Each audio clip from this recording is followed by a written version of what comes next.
Now you should have table maybe mic. change my travel. Oh yeah, I Table mic. Like Team Seal, like remember like we did speed once had a deck and we had the card like one once and then had the card. Yeah. I'm not like it's like you just want to one for another turn. Release and then you basically just have to wait and see how the minus one built into that entire deck. Well, it's like some Seal format. Yeah. I'm just imagining playing like a legacy and playing humility. No, this That is card's fucking weird. It is a weird magic. I'm talking about a bunch of weird rules, interactions. That's another one. Oh, Like dressed out. I think it's got a lot of the same rules as dressed out. I don't know what you were asking about how can I buy my opponent's companion if I have my mind sorted out? Oh, ability actually. Well, no, because you You're not allowed to look at their side. you're not allowed to look at their sideboard. Companions aren't used. No, they're refusal iron. Because they're in a special zone. Yeah. Even or odd. There's actually I got 6. he asked the judge and they went online and they couldn't find like 100% sold. The same thing that he towards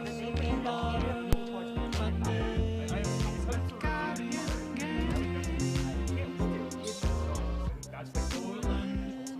It's not a hidden zone because it's been revealed. All right, welcome to Portland Paper Modern Mondays regarding games. I'm here with the most beautiful redhead, pretty mustache man one could ever imagine, Travis Cooper. And we're here to bring you some Modern Monday action. We have 4 rounds this evening at your favorite shop in Portland, Oregon, Guardian Games.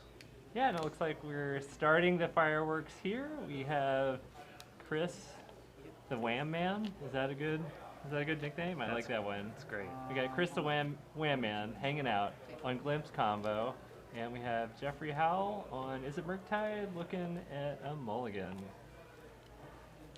Chris is always one to bring the newest hotness to the table. I feel like that's a Chris thing. So, Glimpse Combo being a very new hot deck. I imagine it is the highly elementalized version of said deck. I mean, I would say I would not call Glimpse a new hot deck. I would say that's like maybe it's not quite blast from the past, but I feel like it's like if you've been like hanging out and you dated someone a couple years ago, and then you've like, you parted ways, you each saw some other people, and then you realize like you had some regrets, and maybe there was a spark there that you didn't quite explore enough, and you go back to this relationship, and you maybe throw some new things in it, and you Like give it a good rising reef by chance, like a risen reef maybe. And do we have a keeper for Jeffrey on 6?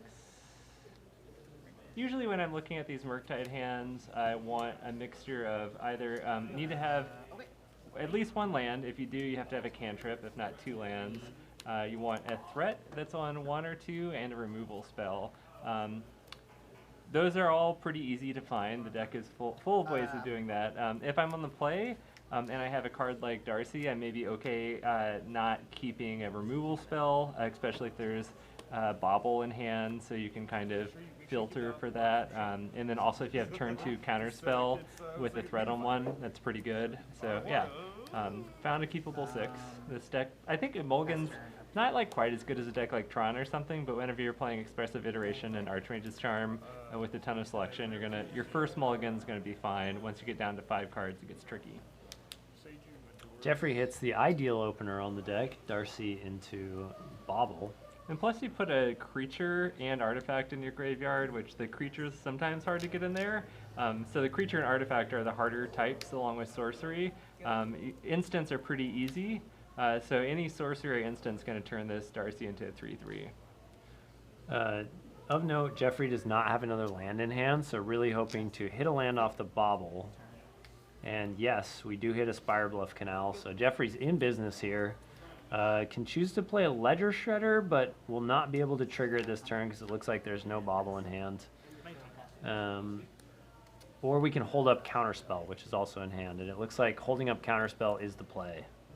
Yeah, when you play against an unknown deck and your opponent leads on Boseiju, I feel like you're assuming you could be facing like a Rin and 6 on turn 2, so it's definitely worth holding up the counter spell. And it looks like we draw another counter spell, have a land to play. If we do play the Shredder, there's no second spell for the turn, so I sort of like, you know, you're a bit in the driver's seat with these counter spells. I like, you know, continuing to, you can't not attack, so continuing to attack and holding up mana for counter spell.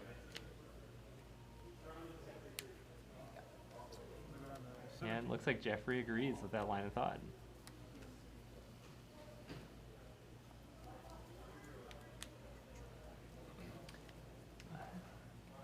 Chris fetching up a Triome here. It's going to essentially unlock all of the colors of the deck minus white for Omnath.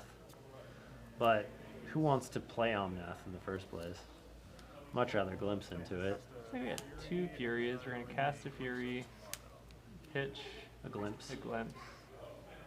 And Jeffrey, with that backup Shredder in hand, is not super concerned about fighting. Probably more concerned about something like a Teferi or a Risen Reef and being able to counter that. And this Reef, I'm actually extremely surprised. I really thought the Reef might earn the counterspell there. I 100% would have countered that. Given kind of what Jeffrey's sitting on in hand and wanting to play kind of the tempo side of the matchup, I feel like just using your mana advantage here for the counterspell would have been fantastic. Because Reef on board is a problem. Yeah, especially when you're sitting on 2 counterspells, like, letting that Reef resolve is just a 2-for-1 no matter what. Like, there's no reason not to counter that. And now you're sort of forced to dig for a removal spell. Then you can maybe get a land and removal spell, but then you're not holding up counterspell anymore, so instead of being ahead on tempo, you put yourself behind on tempo.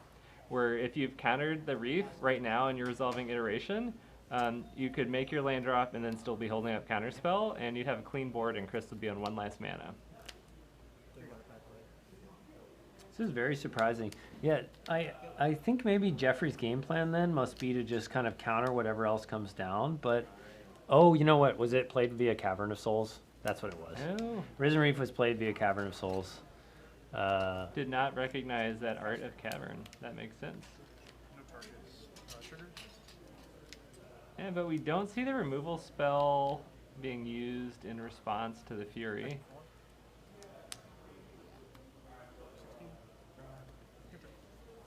Yeah, that's our bad in the booth here, not realizing there was Cavern of Souls hanging out there.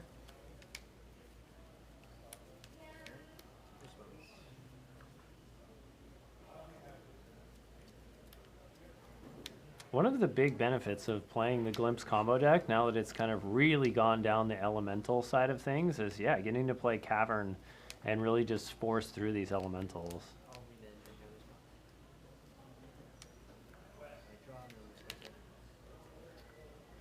So I guess this is like, you're essentially just an elemental deck that then has a combo, like, top end to it.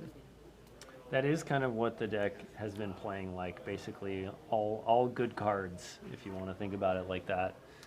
It's interesting to see, like, basically, there's so, like, the mana is so good in Modern, and especially if you're playing creatures, and there's so many powerful cards at, like, the 2 to 4 CMC that give you, like, immediate advantage when you play them, that basically, like, these, like, I would call, like, even though this is playing Glimpse, it's basically 4-color pile, but you're choosing, like, where your top end is a little bit, where, like, you can be like, oh, we're playing Urian, or, okay, we're going to be playing, like, you know, a ton of elementals, and then some more planeswalkers. They're like, okay, well, we're going to do the Glimpse thing, and it's like they're kind of the same deck, but you maybe have slightly better matchups depending on what you're playing, but it's, like, pretty similar.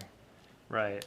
And Chris really is flooding out here. I think Jeffrey's maybe realized that Chris does not have kind of the cascading payoff. Oh no, we do have the cascading payoff. Just kidding. There is a Shardless Agent in hand. Feels like now would, okay. Yeah, so Chris is setting up here. Going to go ahead and cast the Shardless Agent. Now that we've gotten the 2 clues off of the, oh god, help chat. Wind, it's not Wind Waker.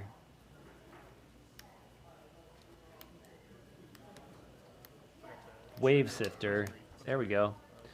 Wave Sifter into Glimpse. Chris is going to get a lot of permanents. In some ways, it becomes...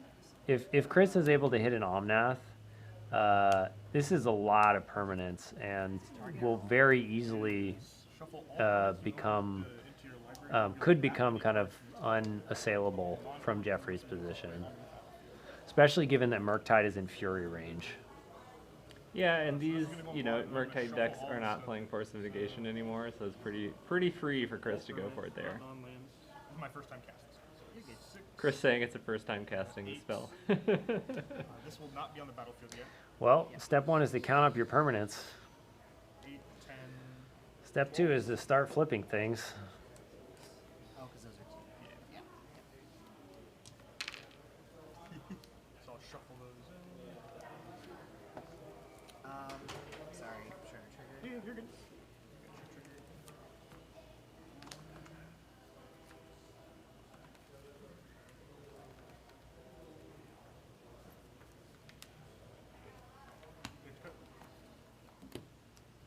So 12. All right, 12 cards. we got a All non or a permanent. 12 off the top here. 1, 2, 3, 4, 5, I'm gonna just bounce 6, the. 7, 8, 9. For those of you that have not seen Glimpse before, this is what we're doing. Alright. So from the land. What an odd wording. Put all non-aura permanents onto the battlefield and then put the auras onto the battlefield. Let's say you get the auras too. Yeah. No, I mean, I understand. Yes, it's doing it in a nice way for It you. only can trigger once per turn. It doesn't keep going. It only gets to the third land or whatever.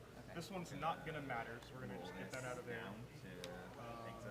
These are going to enter. And this will enter, so I'm going to do the trigger here 5 times. All right, we got to draw 5 off Risen Reef. 1. This is going to be the next level down.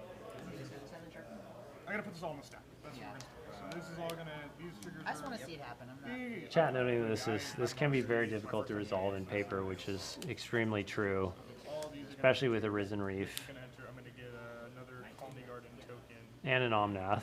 Got a token down here with some plants, and then all these lands are going to enter. So second. I just know whenever I've seen this deck played in Magic Online, the amount of triggers that pop up after somebody casts this spell is just unreal. So I cannot imagine trying to do the tracking in paper and verbalizing all those triggers and then trying to set up a stack where, like, you almost want to have like paper versions of the triggers that you can literally like put down in a stack so that you can resolve that stack visually in the way that it's done in Magic Online. I'm going to have to draw a card, and then I'm going to trigger 5 times on -4. And right now, we triggered Omnath, now Risen Reef is happening. So Chris is verbalizing, instead of like setting up your stack and then going reverse order, Chris is verbalizing what is going to resolve off the stack first. You used to not be able to do that, but they've kind of like relaxed the rules for how like you're able to verbalize triggers happening. So I do remember like back in the day, you had to like say how you're stacking your triggers, and then they resolve in like reverse order. So as a way to like angle shoot people if you were, a very fair enough. You have to. Magic is a complex game of rules, but now you're able to verbalize which triggers you'd like to resolve first instead of setting up the stack. So, and this is where it gets like truly ridiculous. So Chris has hit a Violent Outburst from the draws from Risen Reef, and with all the mana gained, Chris can basically combo off again with the permanents that are in play. Which is like, sometimes you don't want to do that. Like you're like, this is good enough. Like I have enough stuff, but then you could just keep going. You're like, well, I can get more stuff. So, yeah, I think a lot of the time, especially given the quantity of permanents, I think if Chris did this for long enough, it's highly likely that Chris would just win this turn. It's whether you want to kind of like endure what it would take to have the win happen this turn. But Chris may be deciding that there's enough. Okay, no. Chris deciding, yes, we will continue to do this. I think if I'm Jeffrey, I just concede here. The amount of permanents that Chris is going to flip and the amount of time it's going to take is like insane. Jeffrey's like, you know what? I want to see what happens. Okay. He's like, I can respect that too. I paid my entry fee. We're playing a game of Magic. Show me what you got. I can respect that. Nice. He's like, you know, Just show me probably 20 thinking cards. we've got viewers here. We've got a stream going. You know, give them the full experience. Did Chris actually flip the cards for Violent Outburst to hit the glimpse I there? don't know that you're actually. I mean, you said, like, Yeah, I feel like they verbally could shortcut that as long as Chris shows Jeffrey his deck, because you know that it has Right. that hit. But I should go out there because we're gonna have to cast the glimpse there, so that should Right. be up the game. Also, they don't go to my graveyard, I guess. The cards that are revealed this way, they go on the bottom in a random order. So You didn't finish resolving Violent Outburst. You just started shuffling. So the question, Chad, is the glimpse on the stack, does the glimpse itself get shuffled in? You can show your opponent. he Or literally does said, it- "Show me 21 cards, and then I'm gonna skip." Like that's where we're Yeah, at. but I feel like you could show him your deck. And Yeah. then I think the glimpse needs to end up in the graveyard at the end of kind of what's going on. Conceded. Yeah. You feel free to look through. Okay. It's just elementals with some cascade cards. Yeah, okay. What's the enchantment called again? I know Yeah, it. so Chris didn't need to do the cascade there as long as he revealed his deck to his opponent and then like took a glimpse out. But there was a little bit shortcutting. Forget to put the glimpse on the stack, but it's okay because Chris is like showing Jeffrey the deck and Jeffrey's conceding. Okay. It's non-legendary, but you can. It doesn't have haste, which is also a thing. Well, in itself. What a nice clean ending. And Chris goes up 1-0. Now, this Yeah, the caverns were the real like. I thought Jeffrey had it, you know, had the game pretty much in the sort of like tempo control zone there, and I was really confused, not realizing that Chris had caverns, which sort of like, man, that Good. that's rough. Yeah. I do think this, so Jeffrey's taking a look at Blood Moon in addition to Dress Downs. I actually think Blood Moon, unlike the classic 4-color control deck, I think Blood Moon's quite good into this matchup, as Chris doesn't have abundant growth, and I think his deck is generally a little bit weaker to Blood Moon than some of the other versions. Although you can still potentially combo off with Glimpse with like a Violent Outburst if you fetch a forest, but it can get the Shardless Agent stuck. Yeah, so I'm not super familiar with this new iteration of the Glimpse decks, other than that it's basically playing the elemental creature base plus, you know, it's kind of going to be playing elemental creature base plus sideboard cards that would be in Rhinos, I would imagine, because you're a Cascade deck. So you're not going to be playing Wrenn and 6, which is pretty big, right? Correct. And so I imagine that's one of the rock, paper, scissors thing when you're like, what pile is the best pile of cards? And this pile is going to definitely like lose harder to Blood Moons, which, you know, I feel like that is a strong aspect of 4C decks, whether they're like elementals or like Urian or just like 60 card pile, is that with abundant growth and Wrenn, it like Blood Moon is pretty medium bad against your deck.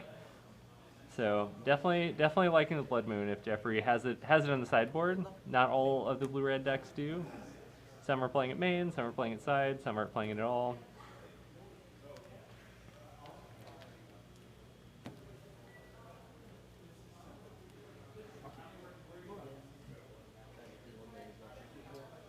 That's very much so. We pulled up a deck list for, you know, what recently plays with Glimpse. It is funny. It's like almost Elementals main, but you have Wave Sifter, and then you also have like your sideboard is basically like your Rhino sideboard. We've got 4 Mystical Disputes, 3 Dead Gons, 4 Sevigor, 4 Foundation Breakers, 3 Subtleties. Okay, Chris is siding out the entire combo. And trying to be a little bit sneaky about it. So we're bringing in Bonecrusher Giants, Subtlety, Mystical Dispute. Chris has basically just sided into a straight-up Elementals deck. Kind of like a slower Elementals deck without the Planeswalkers. Right. Which,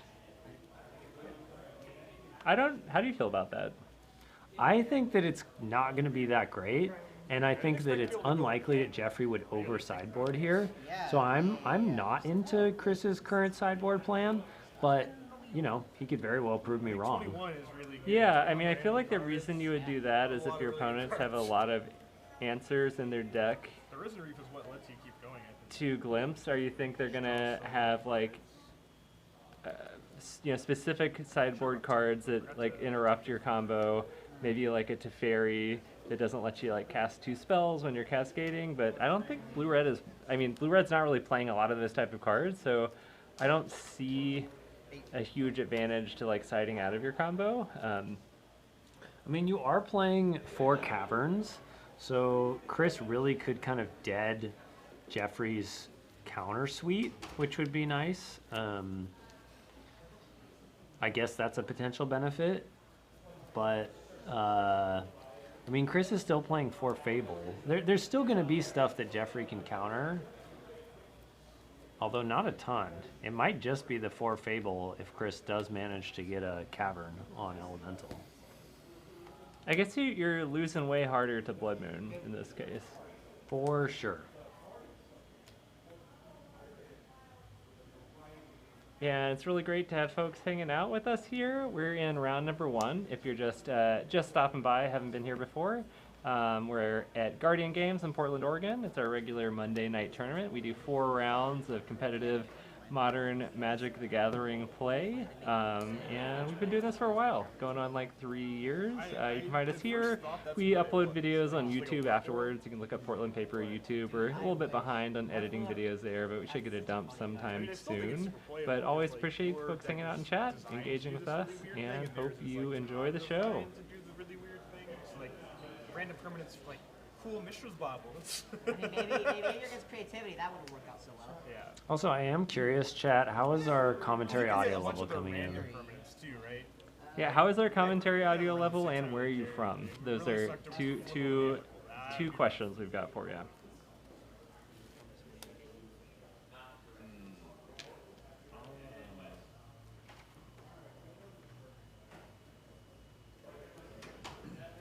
Jeffrey getting a really good shuffle in here.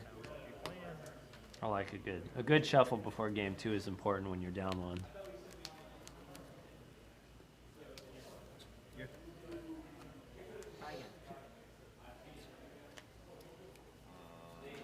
That might have been a Blood Moon I saw. Oh yeah.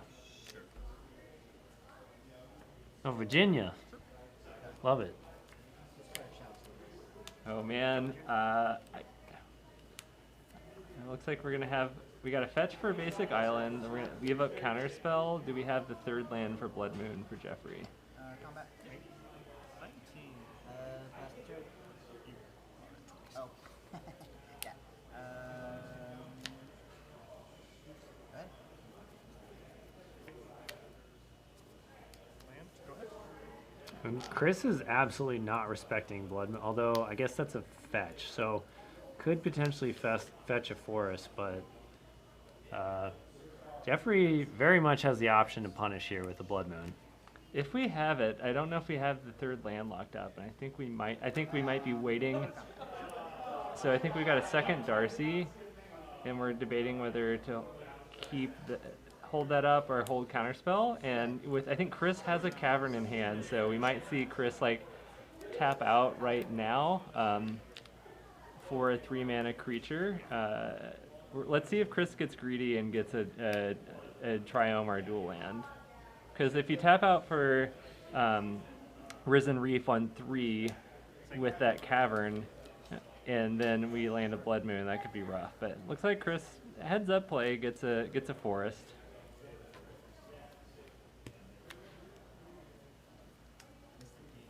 Looks like there is Risen Reef in hand, I think. Souls, I'll name Elemental.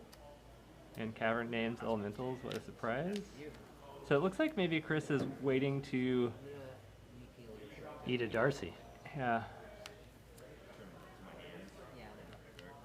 And if you're on Jeffrey's side, you've got to be, I mean, your spidey sense has got to be tingling here a little bit. Your endurance senses. You know, when your opponent fetches the basic forest and then plays the cavern and you're seeing 2 green in the deck that's playing like a lot more colors, Your spidey senses are tingling.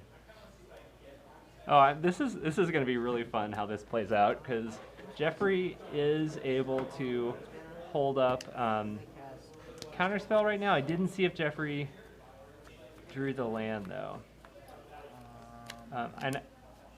All right, we're casting iteration, triggering both Darcy's. And if you've lived under a rock, this is the text on Dragon's Rage Channeler. Importantly here, if Jeffrey does not have Delirium, the Dragon's Rage Channelers don't have to attack.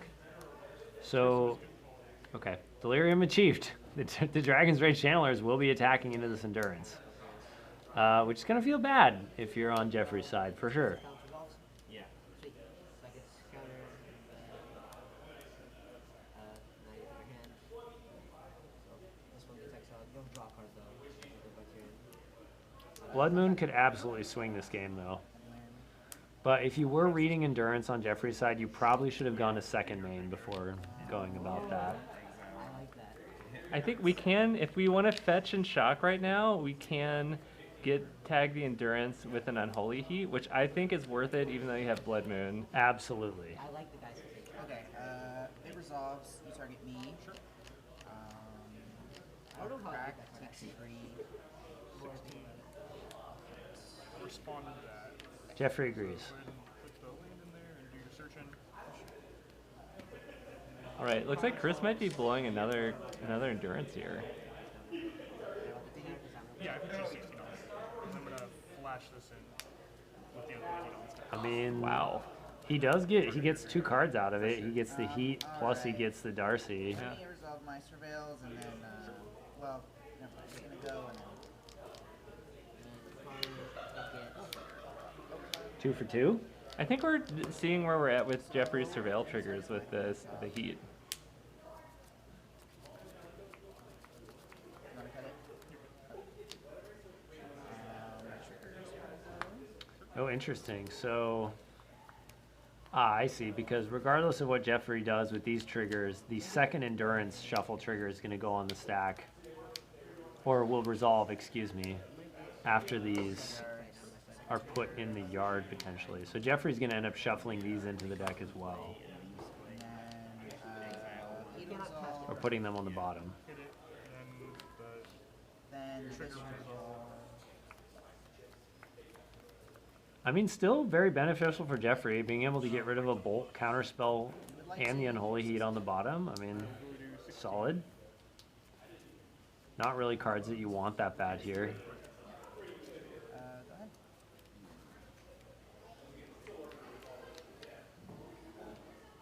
Chris sitting on it looks like a couple of subtleties that are castable, and a Fable the Mirror Breaker.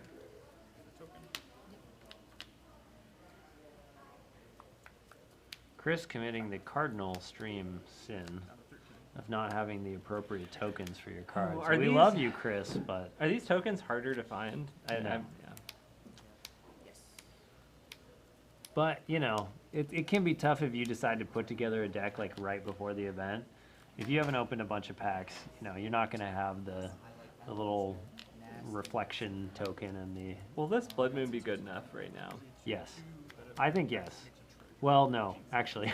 I know. No, because you're going to get attacked by the 2/2 that creates a treasure token from the reflection of Kiki Jiki, and it's going to unlock Chris's hand. I think if that wasn't on the battlefield... I oh, mean- they are $6 tokens? Oh, man. I think, we have a Bolt to take out the 2/2. All right, well, So we're able to play Blood Moon and take out the 2/2, and then potentially even turn on this Darcy. I guess I made the right... Maybe I should sell my tokens now. I made the right investment. Oh, this is tricky because Jeffrey's gonna... You basically are cutting off your double blue spells. So you're cutting off your counterspell, you're cutting off your Murktide. All right. Yeah, Oh, keep us man. honest, Thunderlong. Oh, this is so tricky. This is so tricky. I guess you're holding up Bolt plus Counterspell in this situation, but, like, does it matter with Cavern out? Counterspell's not that good. I'm gonna choose not to. Chris faced with a difficult... Ooh. Ticks up the Fable and doesn't discard a single card. So the second chapter of Fable the Mirror Breaker is optional. So you can discard up to 2 cards and then draw that many cards. But Chris loves the hand with the 2 subtleties and a fury. Okay, well, right now, Blood Moon was like, it was the last turn or bust, right? Because we've got, okay, we're going back at the beginning of combat, but I was like, Chris has played a fetch land that's going to be able to get blue. So then we're going to have blue and green.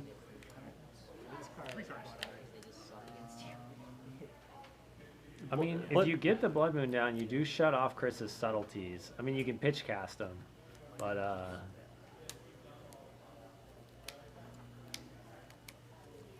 And we're surveilling.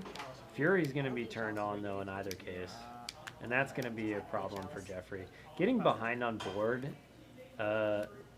against what Chris is playing, like Chris could actually close the game pretty quickly here, which is terrifying. We want a fetch land that gets a blue right now for Jeffrey. If we do, we're in business because he can play Blood Moon and then hold up Counterspell, and at that point... And that is what we drew, Travis. Okay. Misty in hand will get the second blue source, second basic blue source, importantly. You're not out of the woods because his Fable's going to flip. There's an Endurance in play, but I think that is a window to resolve the Blood Moon and then hold up counters. Because once you do that, then you can counter the Furies. You can counter the rest of Chris's deck, and then hope you draw good from there. The thing is, it might be worth it for Chris to literally just shove a subtlety onto the battlefield in response to the Blood Moon cast. Because if Chris just shoves subtlety, then Jeffrey has to choose whether to counter the subtlety or let the, which Jeffrey doesn't know this, but the Fury will come down next turn if Jeffrey ends up countering the subtlety. Man, it's just so crazy that like Jeffrey's deck is so much more aggressive, but Chris has somehow managed to put himself in position to like put the screws to Jeffrey life total wise. Do we have an Otawara in Chris's hand too? Or is it where subtlety? I believe it's subtlety, subtlety, fury. Okay, it's 2 arts of subtlety. Yes. Yeah, I think Jeffrey's played like very conservatively here, and it's sort of been a bit punishing, and which is not necessarily the wrong way to play, but it was just maybe when we did the choose your role for this particular game, you just ended up kind of choosing a little bit incorrectly. You might have to Okay, but run in there. regardless, we got some sweet islands on Jeffrey's side. Yeah, you cannot go wrong with the storm swept Urza Saga basic islands. And you know, I gotta admit the snow-covered lands from Modern Horizons 1 have grown on me. How'd it go over there? I'm a big fan of the forest. Pretty bad. Tron for me, anyways. Yeah, blue Tron. Have like lots of counters. I think they're gonna age well. My control. No, nothing. I was thinking if there's a reason why Chris would have snow-covered lands on the deck. And there's not, because we're not on Ragavan. On the second game to try to get a guy. I mean, you are playing blue and green, so you can bluff Ice Fang Quaddle. It's tough. Just had 2 lands. That's not nothing. Yeah, I mean, but I feel like that can go either way, right? Like, you're either bluffing having a thing that matters or not having a thing that I don't know. Yeah, is it advantageous to bluff having Ice Fang? Probably. I think it's always advantageous to bluff something you don't have, because you're just giving your opponent more things to think about. Between you and me. I'm not ready for that homework assignment. I'm not sure I agree, but I don't have like my I don't have my research to back it up. Okay.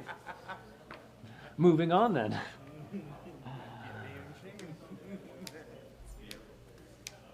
We've lost Jeffrey. We're in a state of limbo. I think we had a judge call, and Oh, Jeffrey's okay. maybe doing some consulting. Sorry about that. You're all good. Alright. Are we going to cast a Blood Moon? Well, we should move to second main, right? I hope Jeffrey's in second main at this point, because you want to be able to surveil whatever, but you do not want this Dragon's Rage Channeler to have to attack. So my hope is that we verbalize second main here. Are you still resolving your trigger? I am. It's I'll keep that. I'm gonna fetch first. Sure. Grab a 9. Yeah, I really that's heads up. I really hope that happened because otherwise, Like, yeah, you want to be able to get values out of your surveils. I have a feeling that Chris is going to come away with this game right now. I think it's a little too slow, a little too late right now. I am with you. Chris is just going to toss down the 4-mana 3/3 flyer, and it may well be good enough.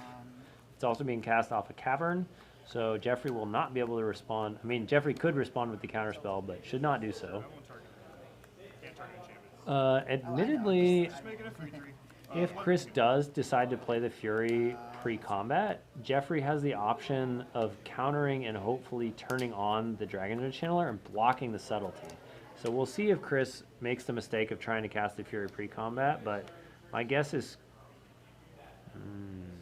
Chris is, I mean, he's got to see that Jeffrey fetched the 2 basic islands. And- Yeah. Jeffrey reminding the Fable does trigger. Summoning sick dude. Attack 6. No bucks. Down to 6. Alright, it's going to be pretty hard for Jeffrey to come away with this game. He's got to remove the little mini Kiki, and also going to have to deal with one of these creatures. And it looks like we have Bone Crusher for Chris. We might be contemplating just casting that. That's a very, very good draw on Chris's side. To hit the Bone Crusher here, that feels like that might just kind of put a bow on it. Like, are we going to Bone Crusher or Fury is Chris's sort of question. Fury is an obvious play. You know Jeffrey's holding up a counterspell, but then maybe next turn you get a swing with, you know, a 3/4 and 2 3/3s, and then finish them off with a...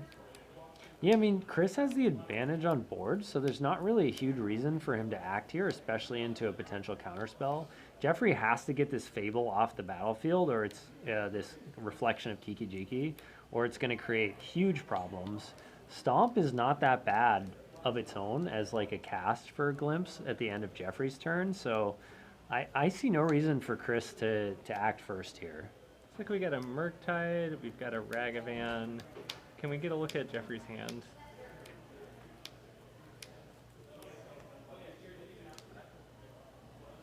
Fury, Counters? Oh, you got Fury? Fury, Ragavan, Counterspell, and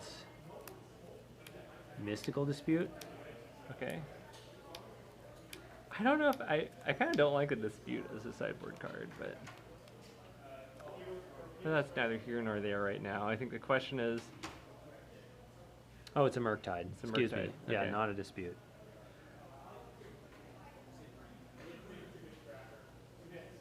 I feel like you're almost priced in to go to your second main, cast Fury, exile Ragavan. You turn on your Darcy at that point. That can hopefully block Subtlety. You want to make sure you do this on your second main. Because what do we have in graveyard right now? Is there another creature, or is Oh, man. Yeah. Oh, it's just like this Fury ends up being so rough because if it turns on Delirium, I can't quite tell what Jeffrey has in graveyard. It's instant land? What's a 1-mana it's red a spell? Darcy. Okay, so it's not gonna turn it on. It's so. not going to turn on. It's so tough for Jeffrey because you're using a Fury to just take out a reflection that's already gotten a ton of value, and you're now tapping out of your counterspell here. So Chris has the green light this next turn. Chris is going to have the green light to, 1, cast a Stomp to get rid of the Darcy, and then next turn cast the Fury to clear the Murktide, and that is just like absolutely worst case disaster scenario if you're Jeffrey. Feeling like Chris has really proven me wrong here with the sideboard strat. Yep, you got it. Yeah. Jeez. Chris takes the match, 2-0. Jeffrey's going to scoop him up. We have 13 minutes left. We're going to quickly check and see if we potentially have a backup match, and it looks like we do not. So we're going to take a quick break, and we will be back either with the Flavor of the Week segment if we're feeling particularly flavorful, or with round 2 of Modern Mondays here at Guardian Games.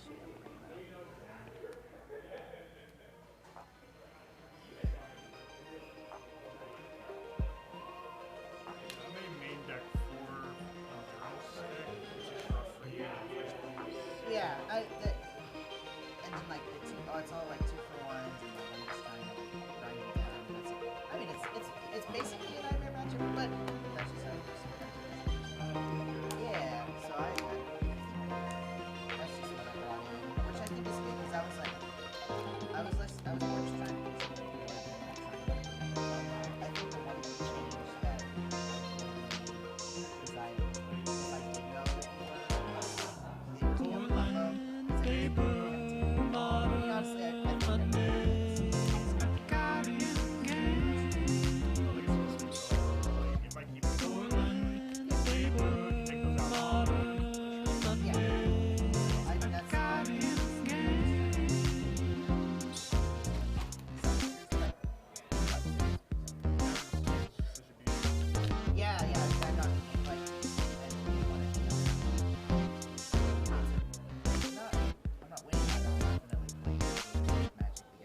dead center. I'm like, I'll go again?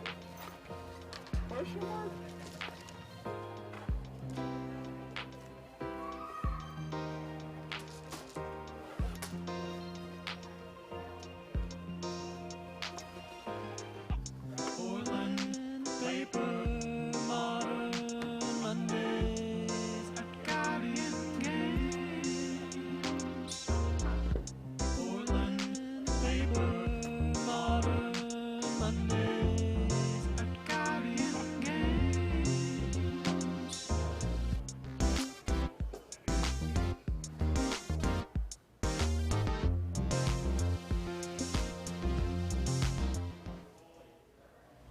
Okay, chat. We did decide to come back early with the Flavor of the Week segment. My favorite segment in the show. The reason why I'm here, it's the